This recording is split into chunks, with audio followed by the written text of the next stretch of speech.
Hello বন্ধুরা, আজ একটা খুবই স্পেশাল দিনের ভিডিও তোমাদের সঙ্গে শেয়ার করছি। আর স্পেশাল দিনে একটু সাজুগুজু করবো না তা বললে কি হয়? তো স্পেশাল দিনটা কিন্তু শুধু আমার একার নয়, আজকে অপুর কাছেও হচ্ছে স্পেশাল দিন, আমাদের দুজনের কাছেই। আর ও দুপুর দুপুর চলে এসেছিলো। তো যেহেতু বিকালবেলা এসেছিলো, কি খেতে দেবো, ওই জন্য আম কেটেছিলাম, আম দিয়েছিলাম। আর এখানে কিন্তু সন্ধে হয়ে গেছে, আমরা দুজনে একটু ঘুরতে বেরিয়ে গেছি।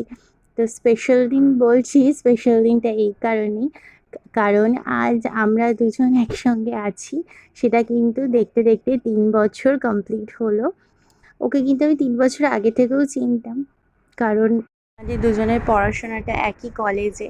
তো সেই সূত্রে পড়াশোনার জন্য কিন্তু আমরা দুজনই আগে থেকেই, অনেক বছর আমরা আগে থেকে চিনতাম।